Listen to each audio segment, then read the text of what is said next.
Bonjour Malika Perrault, Bonjour. vous êtes l'une des membres fondatrices d'Alternatiba, un mouvement de citoyennes et citoyens qui s'engage face à l'urgence climatique dans la mise en place d'alternatives concrètes. Alors que nous entrons progressivement dans le déconfinement, vous nous rappelez la nécessité d'un changement radical de notre système. Vous avez eu l'idée de réunir 60 personnalités, artistes, écrivaines, écrivains, philosophes, économistes, acteurs et actrices de terrain, afin de publier dans un recueil illustré de ce à quoi pourrait ressembler notre société de demain. Alors, pouvez-vous nous expliquer comment vous est venue l'idée de ce très beau recueil numérique baptisé Et si le monde d'après ne ressemblait pas au monde d'avant? Très contente qu'il vous ait plu. Et pour nous, le monde d'après, c'est synonyme de métamorphose écologique et sociale de nos territoires, de nos façons de vivre.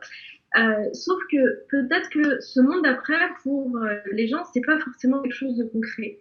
Et on avait envie de donner à voir ce que pourrait être ce monde d'après la métamorphose écologique et sociale. Donc on a invité à la fois des auteurs et autrices et des illustrateurs et illustratrices à nous proposer leur vision de ce que serait ce monde d'après sur 28 thématiques. Et le pari, c'est de se dire, peut-être que pour le grand public, pour les gens, se figurer ce que pourrait être ce monde d'après est assez compliqué. Et puis de se dire, ah, mais si on ne peut plus voyager comme aujourd'hui, si on ne peut plus consommer comme aujourd'hui, le monde d'après, c'est synonyme de morosité. Et justement, nous, ce qu'on a envie de montrer, c'est que pas du tout. Justement, dessiner le monde d'après tel qu'on l'imagine, c'est un monde basé sur plus de justice, sur plus de solidarité, dans un monde dans lequel on pourrait vivre mieux et être plus nombreux à vivre mieux. Ce qui est aussi un des défis qui est le défi majeur de la justice sociale. Alors, comment avez-vous défini ces 28 thématiques liées à la vie courante? Alors évidemment, le recueil n'est pas du tout exhaustif, mais on s'est attaché à donc un certain nombre de thématiques qui sont les facettes de nos vies quotidiennes, qui représentent des secteurs sur lesquels il faut enclencher des changements majeurs. Ça peut être le secteur de l'énergie, la question du voyage, de comment est-ce qu'on crée notre rapport au voyage, au déplacement, de la vie quotidienne, la façon dont on va se nourrir. En proposant plutôt une alternative locale, bio, et paysanne, etc. Donc c'est vraiment, on a essayé de dessiner ce qui composait nos vies quotidiennes, et à la fois dans ce qui peut être pratico-pratique, mais aussi dans ce qui est tout aussi important, que ce soit le fait de contempler ce qui nous entoure, le fait de pouvoir voilà, rêver, imaginer ce monde d'après. L'artiste Yurgi Ekiza, qui est membre de la scène basque, a réalisé le morceau Billard, créé pour ce projet. Vous pouvez nous en parler? Donc déjà, ce qu'il faut savoir, c'est que tout le projet a été fait dans des conditions de confinement et dans des délais très très réduits. Et la chanson de Yorgi a notamment été faite en 2 jours et en situation de confinement. C'est compliqué pour enregistrer. Et il a donné donc cette super chanson qui s'appelle donc Billard, qui veut dire demain, et qui vient accompagner le texte écrit par Tia Tchetcheveli sur la métamorphose des territoires. Ezin atzera egin hobe, erabat galdu ginena. Ez genuen miraila mehatxua ikusi nahi. Donc justement, pour nous, c'était très important d'avoir des intervenants basques dans ce recueil, parce que le Pays basque est l'un des laboratoires de métamorphose écologique et sociale, donc celle dont on parle beaucoup. C'était notamment là où a été mis en place la Chambre d'agriculture paysanne, qui permet de relocaliser réellement la production agricole, de faire en sorte que les producteurs paysans soient au plus près des consommateurs, et ça dans une perspective d'agroécologie, de consommation locale, etc. C'est aussi là qu'a été lancée la monnaie locale, qui est aujourd'hui, donc qui s'appelle le SCHCO, qui est aujourd'hui la première monnaie locale d'Europe, et qui contribue elle aussi à cette relocalisation de l'économie. Et donc leurs interventions étaient importantes pour compléter ce recueil. Alors, que propose concrètement Alternatiba aux lecteurs et lectrices de ce recueil? Le premier but, déjà, c'est de pouvoir imaginer et se projeter dans ce monde d'après. Donc ça, en lisant les textes ou en parcourant les œuvres des artistes. Et on a complété avec une série d'actions qu'il est possible de faire sur chaque thème. C'est des actions qui sont à la fois individuelles, donc des choses qu'on peut faire soi-même. Par exemple, changer de banque si la banque dans laquelle on est investit dans un certain nombre de projets climatiques. Mais aussi des actions qui sont collectives, qui peuvent être menées à plusieurs.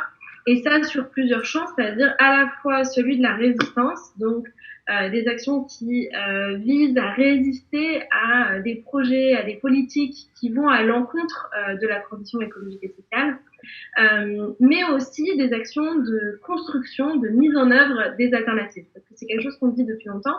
On manque pas d'imagination. Les alternatives, elles existent, elles sont là. Ce qui manque, c'est leur mise en place et leur massification. Et donc, nous, notre rôle en tant que citoyennes, citoyens, c'est de dire, qu'est-ce qu'on attend pour les mettre en place, et notamment si nos dirigeants faillissent, nous, on ne les attendra pas et on actera dès aujourd'hui pour la transformation, la métamorphose de nos territoires. Alors, quel est le dessin et le texte qui vous a le plus touché et pourquoi? Je peux pas dire ça parce que je peux pas choisir.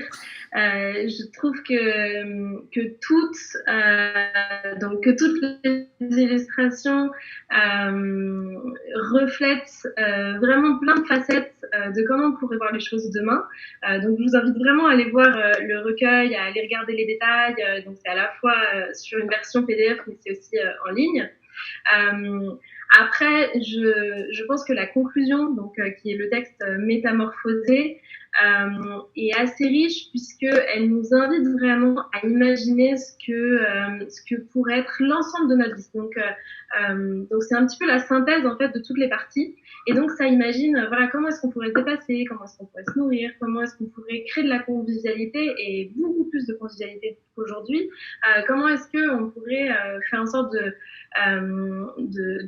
concevoir notre énergie différemment, de la relocaliser entre les mains des citoyens, d'ouvrir nos territoires, de considérer les migrants comme des menaces, mais au contraire des opportunités d'échange et de découverte. C'est vraiment détaillé de façon holistique la transformation des territoires. Et c'est accompagné d'une illustration qui justement interroge sur tiens, si on changeait de perspective, qu'est-ce qui se passerait, et donc ça réinvente, une illustration réinvente aussi la place de la voiture dans nos vies. Alors, avec d'autres organisations, vous avez également lancé une pétition, le jour d'après, plus jamais ça, qui a recueilli plus de 180 000 signatures. Alors, quel sens donnez-vous à cette initiative? Donc l'objectif de cette pétition et en fait de ce mouvement interorganisation et de rappeler que la situation terrible et la crise que nous vivons, qui va en plus être suivie d'une crise économique et d'une crise sociale, doit être accompagnée d'un impératif qui est celui de dire plus jamais ça, et que à partir de maintenant il est nécessaire de relancer, de changer complètement de perspective, et donc on interpelle le gouvernement pour que le début du déconfinement, pour que le potentiel plan de relance économique ne soit pas l'occasion de repartir comme avant, voire en pire, et de démanteler ce qui reste d'État-providence.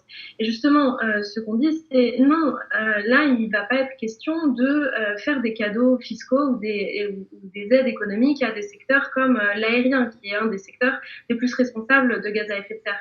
Non, au contraire, toutes les mesures qui vont être prises aujourd'hui sont des mesures qui doivent permettre la relocalisation de l'économie, le développement de politiques massives en faveur de la transition écologique, et en faveur de la justice sociale, puisque aujourd'hui la période d'austérité qui va être déclenchée par cette crise sanitaire va toucher des millions et des millions de gens.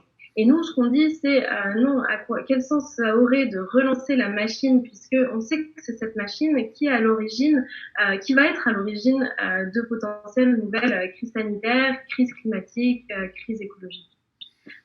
Et donc, on va se mobiliser au moment des municipales pour que les questions climatiques et de justice sociale soient en haut de l'agenda.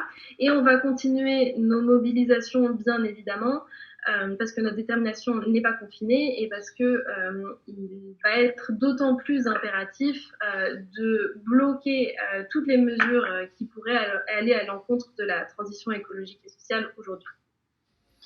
Merci Malika de nous avoir accordé un petit peu de votre temps et on rappelle que pour contribuer financièrement aux actions d'Alternativa, vous pouvez faire un don sur votre site alternativa.com. Voilà. Tout à fait. Merci. Et ne pas hésiter à nous rejoindre si vous avez envie vous aussi de passer à l'action. Très bien. Merci Malika. Au revoir. Merci à vous.